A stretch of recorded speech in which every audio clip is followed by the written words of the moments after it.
Yes, yes, yes, yes! Ladies and gentlemen, welcome back to another episode of It's Not That Deep, Bro. And we're back. Episode 37, bro. 37. We're really racking them up. I know. It's like 13 away from 50, but still. It's quite exciting. Oh, it's exciting. By the end of the year, who knows? We might be at 100 by then. We might be. We my just goodness. might be. But Let's fucking keep hitting it hard. right now, right? it's episode 37. That's right. How is everybody? I hope you're all doing well. Martin, how are you? I'm good. I see you had a haircut. I have had a haircut. It was getting out of control. But Yeah. But I mean, that was because of your video. well, it was for a video that was being shot, which you'll see at some point in the coming weeks. But now I'm rocking a cleaner look. You know, A how's your less hobo look, I guess. look? And not like saying you were a hobo, but like I was playing. You could have played that. I was playing a character, and that will be Yeah, expanded that's- upon in the future. Exactly, that's fine. Yeah, it's no worries. How's the road to world champ? Oh, it's good. I'm day 27 here. Martin is 27 days into his skipping. It's not even a challenge. It's just a. It's skipping challenge, yeah. Well, it's a. The challenge idea is just motivation to keep you going every day because I feel like there's no prize other than becoming I mean, fit. The challenge itself is for me to be able to keep up doing the videos every day. And that is the road to world champ. That is the road to world champ. That is right. Like that, putting that on the video, on the comment. In the hashtag, it means that you can't let the people down. They know that you're on the road. I need to keep going. You're on the road and you can't let people down. I did my first double under like yesterday. Is that 2 rotations of the rope whilst you're in the air? Yeah. Jesus Christ, man. Yeah, which was as soon as I did it, I sort of like celebrated and I was like, oh shit. Maybe I should have kept going. It stopped your flow. Yeah, it stopped my flow. See, if you had like a Zen master, they'd be like very uncontrolled. Yeah, exactly. I wouldn't. Celebrate your. Yeah, I celebrate too quickly. Yeah. No, I need to just chill out. Which I've done before. I've celebrated a bit too quickly, and I'm like in a acting situation. Then I'm like, yeah, maybe not. Maybe I should do that off camera, not while people are shooting. The celebrating thing is. It's like the little kid inside of you being like, I did that. Yeah. Sort of thing. And it is something, I think everyone wrestles with that sort of thing because I guess it has something to do with pride as well. But anyway. Let's get into what we're going to watch this week, Martin. For all you new listeners out there, all viewers, and they're coming in, these new listeners, I'm seeing. Thank you very much for listening. It's much appreciated. We do appreciate it quite a lot. And for all you new listeners out there, we have this fancy bit of machinery, this stool, this app. It's called the Randy Master 5000. Let me wire it up into turn the wheel. Turn the wheel of the Randy Master to randomly what it select does, us. It randomly selects a film from the film categories that we have. The catalogue that has been assembled. The film catalogue we've got. And it just randomizes it. So let's get into it. I'm going to give you a countdown, Martin, and you're going to press the button. Fair enough. 5, 4, 3, 2, 1. And the film we are watching is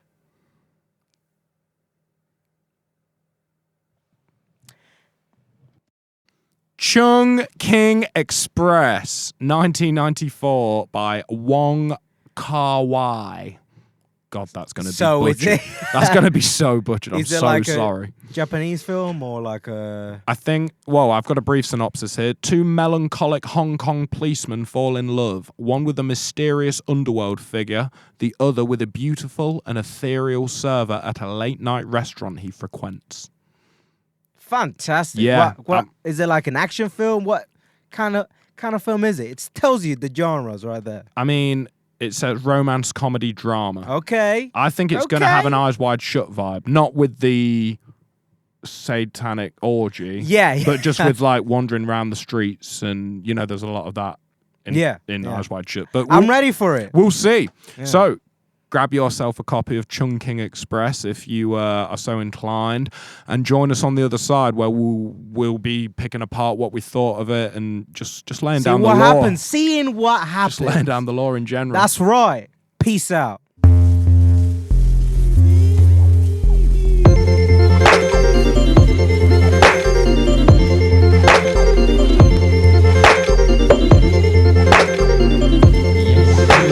It's not that deep,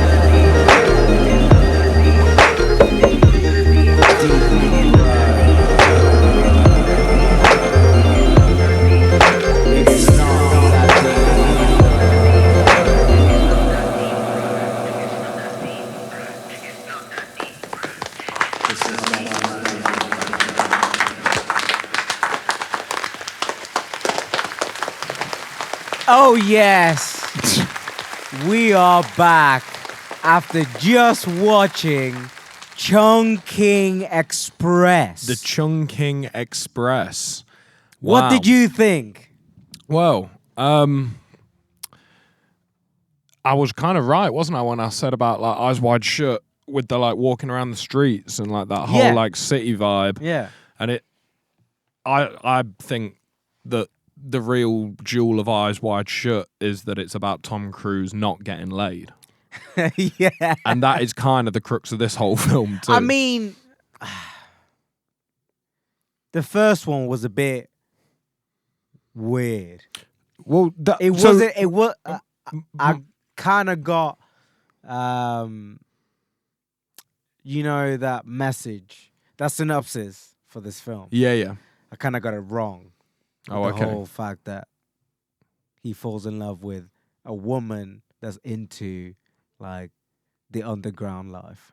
Yeah. Well, my question to you would be, who was that woman? Who was that woman? I have no idea. Well, that's because normally I'm just being an idiot and I've missed something massive, like that, like with what film was it?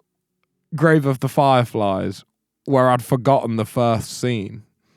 Where he dies. Yeah, where I was supposed to know he was dead for the whole film. Yeah, but you're like, yeah, so I thought it was like that, but to hear that you also can't identify that woman's quite interesting, and I suppose it got me thinking, like, towards the end of the film, what this film's kind of about, and it's not really like between him and the girl that he ends up with. No. It's more about him kind of running around his life too quickly to pay attention to anything, I think. He's just constantly trying to like get laid, which is weird. But outside now that of you say that, like the sex thing, he's always like on the move. yeah, He's always consuming, either like getting drunk or at work or eating or going to a shop to buy something. He's a big consumer. yeah. Like I was saying, he eats a lot. Yeah, he eats a lot. Whenever he's like consuming anything, you'll see like a pile of whatever he's consuming next to him, generally, be it shot glasses or pineapple cans or cigarettes. He's like chain smoking throughout the film. Again, that's because he's moving so fast. He needs that energy. Well, he needs the energy to do it, but then why is he doing it? the girl that he ends up, it's Falling hard. in love with. It's hard with the names with this film because it is a very Japanese film and all the names are very Japanese and I know what out his of my name comfort is, zone. Go on. but I don't know how to say it. Oh, okay.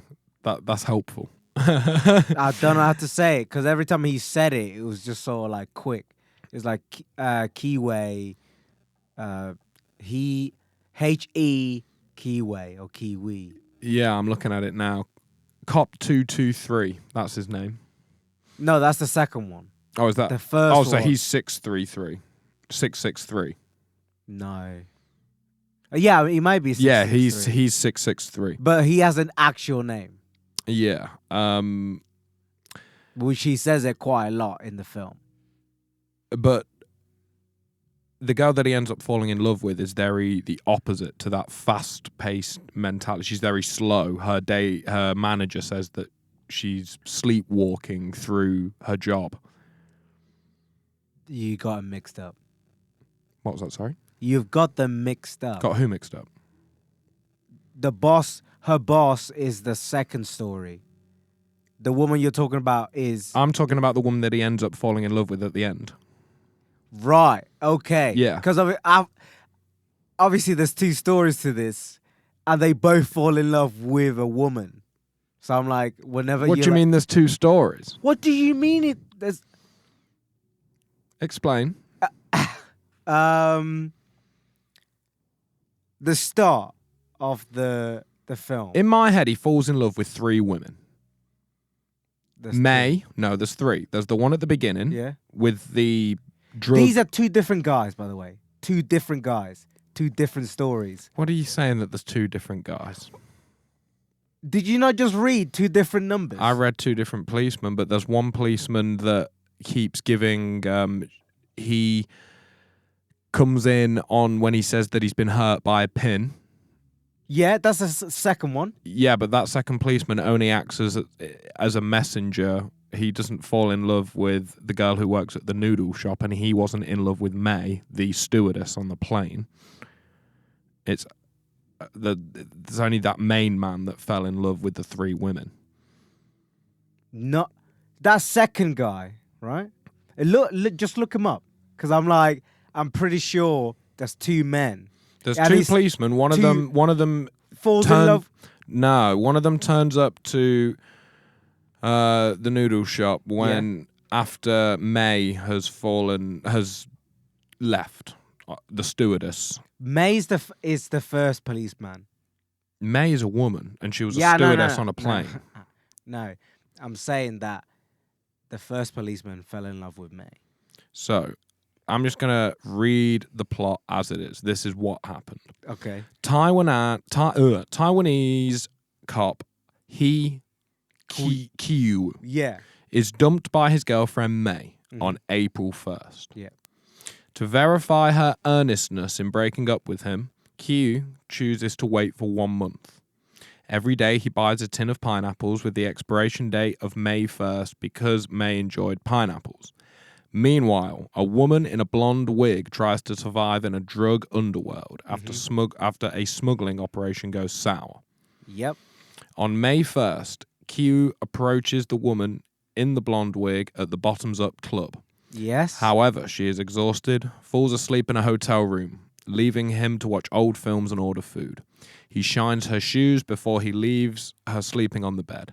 She leaves in the morning and shoots the drug baron who set her up.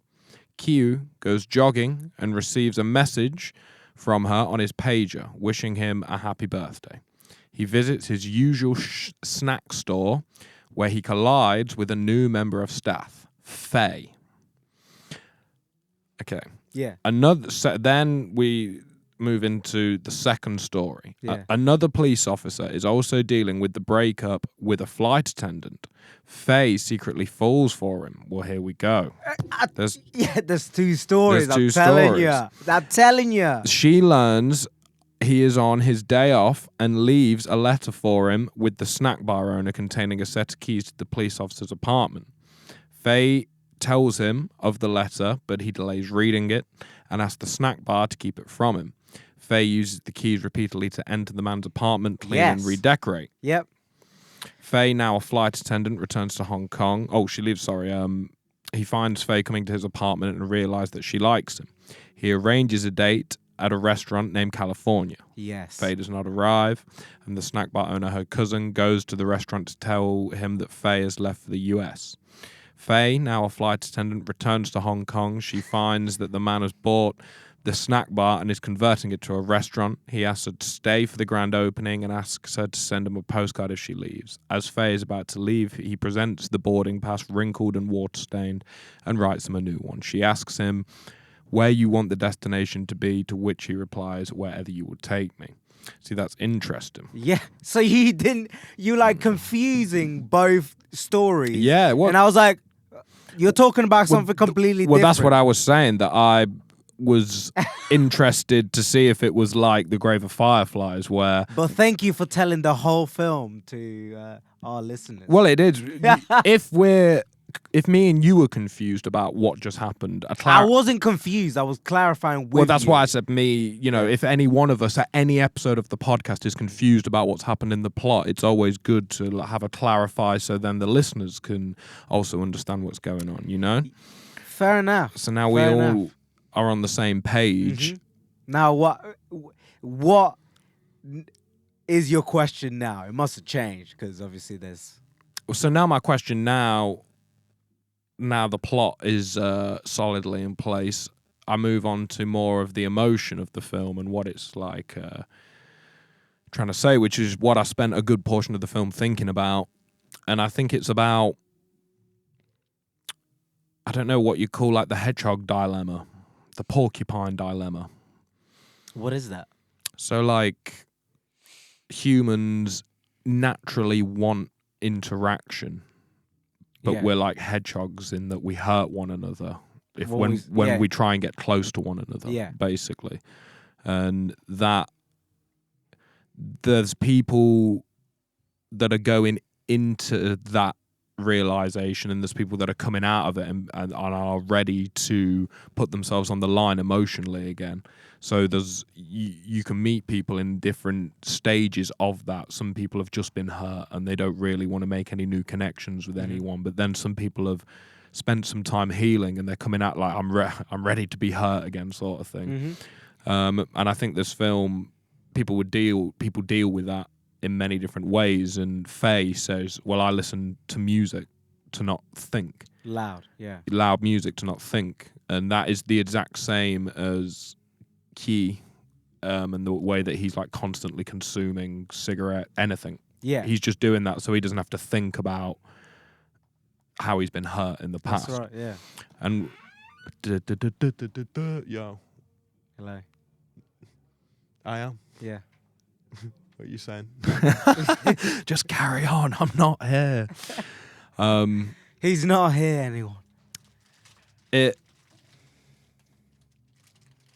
What did you think of like... So obviously you didn't see the transition into the second story then. Did you see that? No. That completely passed me by. How did the two stories connect? So they connect when Kiwi. Was it when he's at... Kui or whatever his name is. He's eating at the other place. No. What happens is he falls in love with that blonde wig woman. Yeah. Right? And then she kills that person, her boss or whatever, and disappears. He goes running. No. That was before that. It said, I just read it in the plot, that he goes and then she messages him on the pager whilst he's running, thank you for shining the shoes. Yeah. So once she like disappears and like he doesn't see her again, he goes back because he's at that restaurant that girl worked at. Yeah. Faye. Mm-hmm. That was the restaurant that he was at all the time. Yeah. And he ordered the chef's salad. Huh? Ordered the chef's salad. Yeah, but that was the other cop that ordered the chef's salad. But what? That was at the beginning with the chef's salad, wasn't it? No. That was halfway through the film. I feel like when he's telling him to order a pizza, he's like, order fish and chips. That's the other cop. That's the second cop. Yeah. So is the first cop in this film at all after the first half? No. After the first half, he's not. So after he goes jogging, yeah, he's not in the film anymore. No, after he goes jogging, all right, and he tries to find that woman, but she's not there anymore. He goes back to the restaurant, all bummed out, and because one, he can't get that woman with the blonde wig, and he can't get May, right. So he goes back to the shop, right, because there's another May in the shop that the owner said, oh, maybe you should try with her. Yeah. But then he goes, oh no, May's gone. You need to act quick. And he she said- went with Richard. But listen, she went with Richard, right? So then after that happens, the boss says, oh, why don't you try on Faye? So then Faye and him sort of like collide together. Mm-hmm. And he says, oh, that was the closest we ever gotten. Then 24 hours later, she fell in love with another guy. And then that's when it transitions into the other cop. And then the other cop comes in.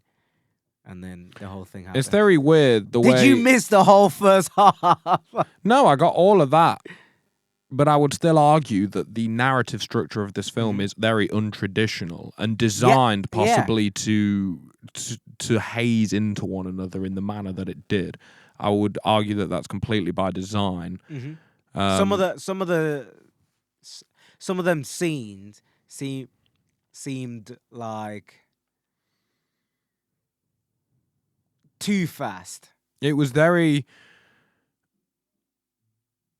It was not trying to show any sort of fakeness. It was very trying to be like reality. Like the scenes at the beginning where running through a crowd, you get like that blurred, everything's blurred, like humans' faces are trailing, and that's how it is when you're like in a high intensity situation, like, and there's lights everywhere and whatnot. So this film was like grounded in emotion, I think. It was trying to show like human emotion. Yeah, a lot. I mean, it was definitely trying to show the emotion of that first cop, Kui or whatever his name is. He was very, obviously from what you read in the story, he was very like obsessed with this girl, May. Do you know what I mean? And he even tells the woman that he's talking to at the bar, you know, how he's like, oh, I used to have a girlfriend 5 years ago, but then we broke up. Her name was, I'm just trying to find out, like, what your, I'm just trying to get to know you, basically, is what he's saying to this woman.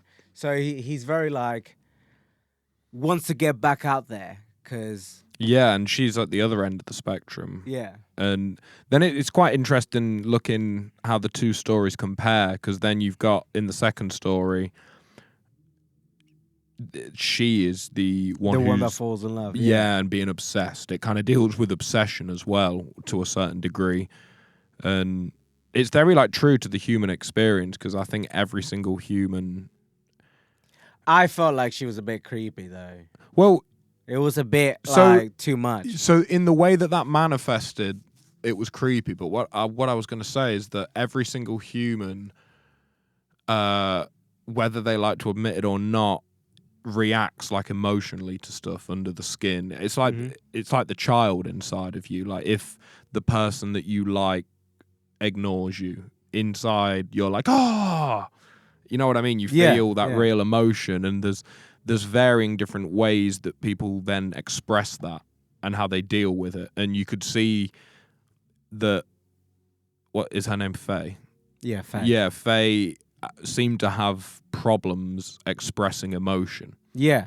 And quite a lot, even till the end. Yeah, hence that she was almost kind of...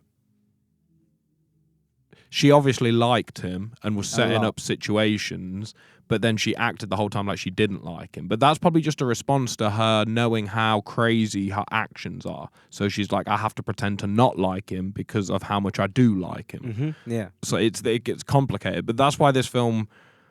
I was a bit confused because of the way that it, like, the whole thing ended with the first cop, and then it, like, transitioned into, like, the second. But, like, I didn't think it was gonna be like, oh, not at all, you don't get to see the first cop or the first story again at all again. Wait. You know what I mean? I was a bit confused just because of the fact that she had this, the whole time we've seen this woman, she had a wig on, right? I thought that was her hair. Yeah. But it was all obviously a wig. And obviously them glasses, you see them glasses, it seems like you've never seen her eyes. Yeah, right? yeah. Like a mystery woman. Yeah, mystery woman. He goes there, kills that guy, and then takes the wig off, right? You see she's got black hair, and fucking them glasses, and I'm like, but then Faye then has the sort of same glasses, but like she's not covering her eyes all the time. And she's Yeah, got black hair, but it's short. She could have shaved. It was a bit long when she's like passing by, but maybe she could have cut it and be like, "Oh, my cousin works here. Yeah, let me just change up real quick and then get into this job." Do you know what I mean? it got But me. It got me thinking about memories and how memories can change. You know what I mean? And how it's the characters weren't so important. The fact that we got given two different stories and it was just showing two sets of humans interacting and how they like sort of connect like a with dream. one. It was very dreamlike in its composition. It's weird because I would say it's a film that's very grounded in reality. Yeah. But then I would also say it's very dreamlike. But then I would also say that reality can be very dreamlike and vice versa. Dreams can be very much like reality. They can seem like reality, yeah. But then at some point, You start thinking about what is reality. yeah, at some points you can change when you're in a dream. Obviously, lucid dreaming. Well, there's all that. Yeah, I mean, it's not a world that I've managed to access, but it and then if you can change dreams, what about lucid reality? You're like getting way into it. Manifestation. I like it. Yeah, I like it. But that's probably why, Martin. To be fair, this film is like this is renowned as one of the best films going. You said that about Bicycle the last Thieves. film. And Yeah. I will say they're very close on the website that we use, Letterboxd. They are within 10 films of each other on the top 250 films ever. What's the first? What's the top? The first is this Russian film called Come and See, and it's about war, and it's meant to be one of the most, you know how like Grave of Fireflies shows like how war affects like a small town, a small village. Or two children. Or, but yeah. well, yeah, two children, but then a whole area as well. It's kind of like, it's like the first Pokemon generation. There's like a war going on. Yeah. And that's based on, but what happened in Japan really, well, what happens with war is terrible and leaves an effect on wherever it happens. But like Japan getting nuked, that is a large part of their culture and their art and how they like function as people, sort of thing. But then this film, Come and See, is a Russian film. Was Japan the only place that was Nuked. Nuked? Yeah. After that, they were like, nah. Hiroshima. Yeah. Yeah, then they tested a load of nukes in the Pacific. But so, Come and See, the invasion of a village by German forces sends a young girl into the forest to join resistance fighters against Nazis? his family's wishes. There he meets a girl who accompanies him back to his village. Upon returning home, he finds his... Oh, okay, I don't want to read too much. Don't read too much into it. Just But that is the top film on Letterboxd. second? I'll list a few off for you just so you know. So Parasite's actually number one now. Parasite overtook Come and See. Parasite. Yeah, have you heard of that? It won a load of Oscars. People were talking about it like loads. It's been on like Netflix, all over. I've seen it advertised, but I've not like. So that is number one. Then Come and See. What's it about? Parasite. Just a little bit. All unemployed, Kiteki's family takes a peculiar interest in the wealthy and glamorous parks for their livelihood until they get entangled in an unexpected incident. That's very unspecific and that could be about anything. Yeah. Then you've got The Godfather. Then you've got a film called Harakiri, which seems to be Harakiri. about, you know how samurais have to kill themselves. Yeah. It's about that. So the way you like. Yeah, that whole deal. Somebody chops your head off. You've got a Spanish film Nice. called A Dog's Will. Okay. We've Spirited Away is number 10. Goodfellas. Oh wow. Goodfellas was 11. No, I'm just kind of skimming through now. There's loads of films here. We've seen quite a few of them. Schindler's List, Evangelion's number 30, Do the Right Thing's number 37, 2001 is 40. It's not too bad then. Not too Yeah, bad. we've got a lot to go though, man. That's fine. We've got plenty of time. But Chungking Express, yeah, I don't know where it is on this specific list, but it's always 111 on the best ever. And Bicycle Thieves is 105. So they are very close to each other. Mm-hmm. I mean, it just left me confused because I was like, what happened to the woman? What happened to the man? Yeah, well, Like, I think it's more what? about... At least in the second story, it sort of like finishes it. It's like, okay, she came back, right? And now they might be going somewhere, right? There might be, there might not be. But like, think it it's- ends that story. Yeah. The first one, I was like, so that's how you transition into the second half, and you ain't even gonna say anything about. Characters aren't so much important in this film, so it's No. like in real life. Like, no one's like this special character. We're all living our own film, Yeah. sort of thing. And yeah, that's pretty much why I think this is a film that's like real life, that feels like a dream, and in that way it's like real life. It's pretty clever. I can see why people Oh, that's definitely fucked. have enjoyed this film. Yeah, if a work of art can make me think like this, you know what I mean, and like trigger this sort of conversation, I'm usually like, this is worth the ticket money. You know what I mean? It was worth the night out, sort of thing. Mhm. So it's a thumbs up from me. You know, Unless it's Clash of the Titans, and then you're like, nah. Is that what we watched? Is that what it was called? Clash of the Titan? No, it was called Gods of Egypt. Oh, what?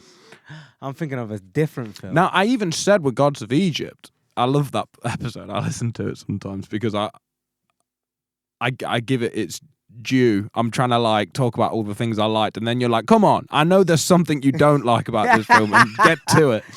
Because I know it's coming, but at least with this one, you didn't seem to have that vibe. No, Like, I mean, with Gods of Egypt, you were more confused than like had a point about like, At least- okay, yeah. we could still maybe. talk about Gods of Egypt. It was a long podcast. It provoked lots of discussion. If there's a film where I don't have much to say at all, that would be really sad. You know what I mean? Why? That would be really interesting to me, anyway, because of the way you talk about every film is very like, it's not aggressive, but like, Passionate. yes, Is the word you're looking for. Yeah, and okay. that's because I felt something. Yeah. But that's with most films, whether you hate it or you love it. Do you know what I mean? so like, if I find a film that that makes me you feel don't talk about or you don't have anything to say about, oh, that's gonna be a good film. But it'll be like the equivalent of, like, I like things extreme, hot or cold, shit or amazing, good, bad. You know what I mean? black or white. The middle, well, it's not that I like that. Like's a very objective word. Anything that can get me talking. The thing that won't get me talking is going to be like a grey, beige, boring film. Like okay, that we've. But been, it's gonna be interesting. Definitely. We've been to see films, Martin, together that have been in that category, and it's Give me one. like, I have nothing against the people in this film or whatever, but like, I have fuck all to say about Daddy's Home 2. I Okay. literally have like nothing to fucking report. And I remember, Yeah, but that I feel like that's because it comes in a package that tells you what like. I think I what saw it the is, first you know one, what I mean? but I'll give anything a watch.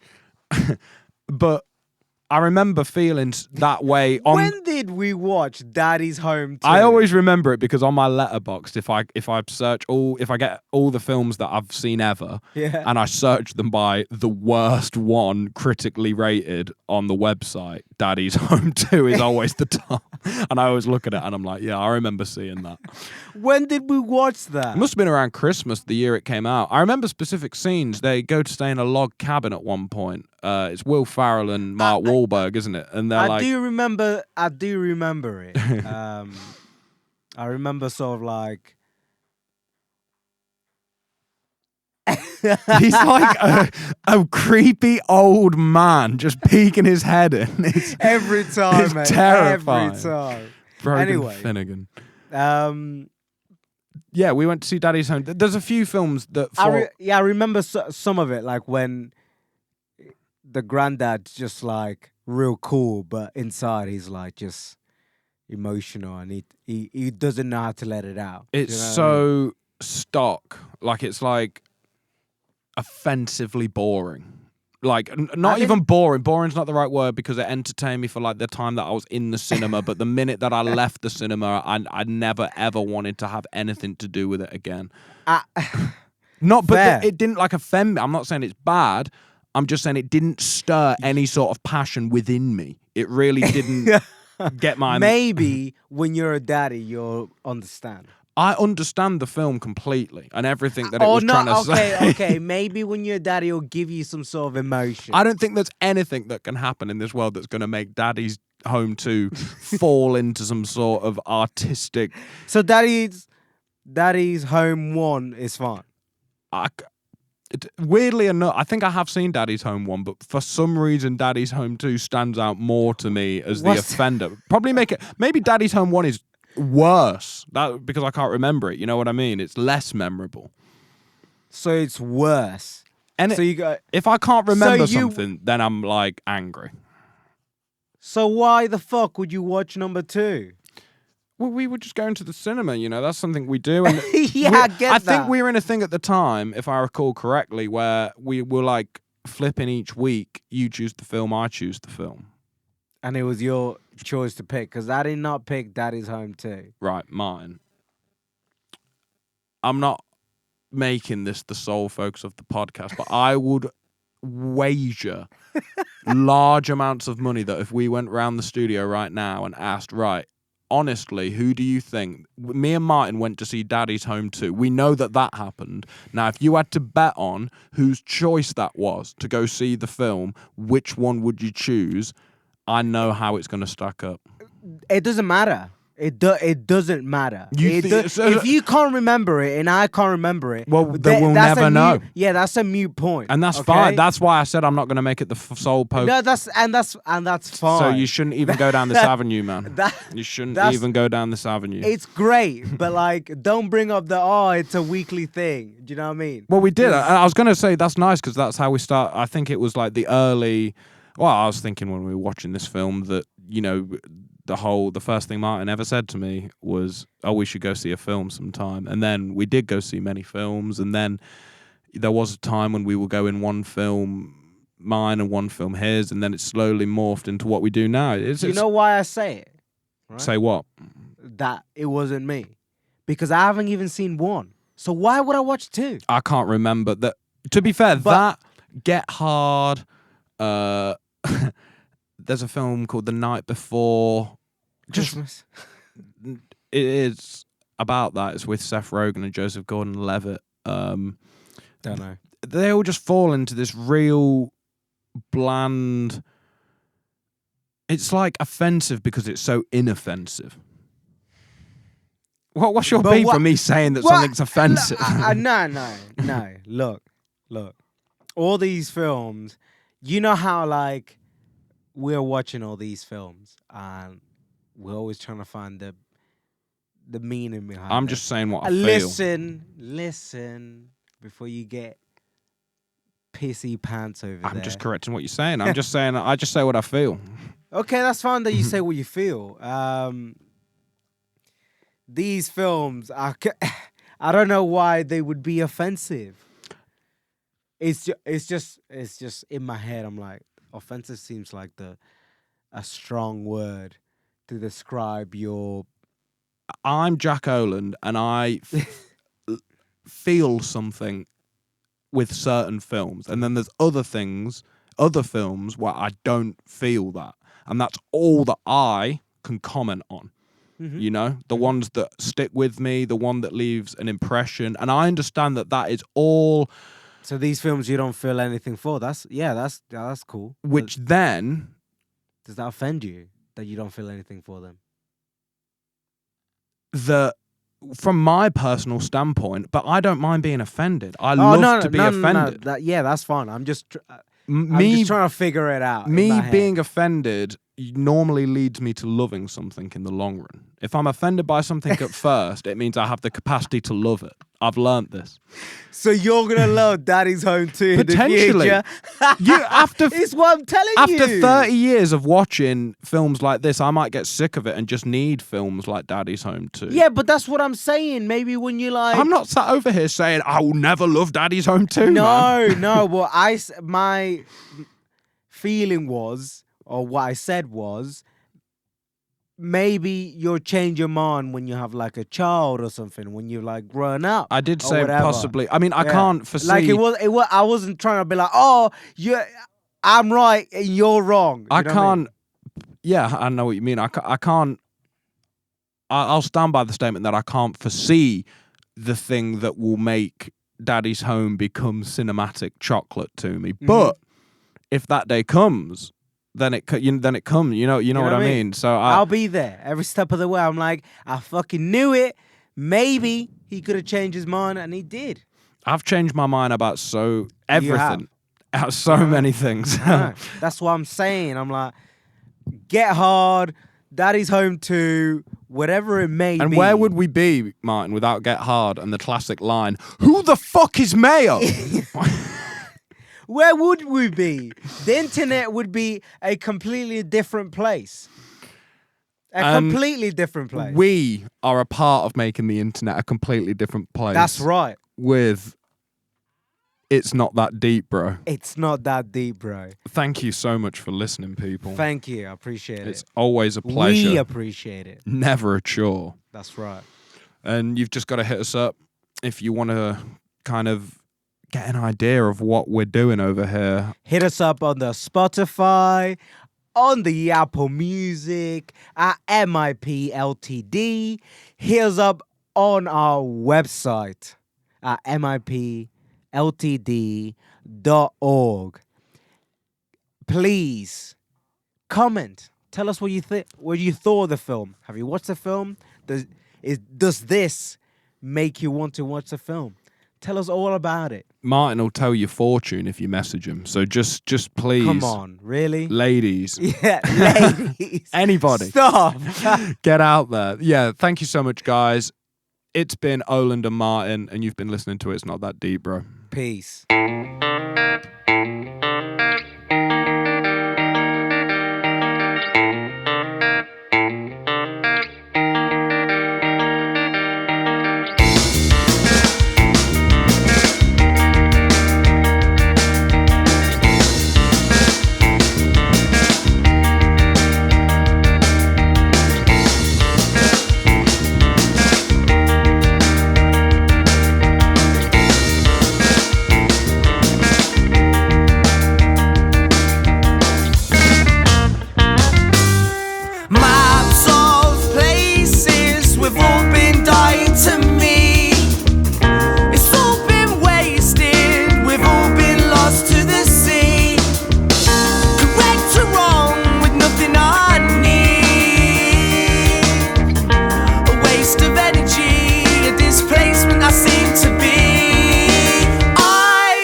lost context again, and I can't live without meaning, and I've lost context again, and I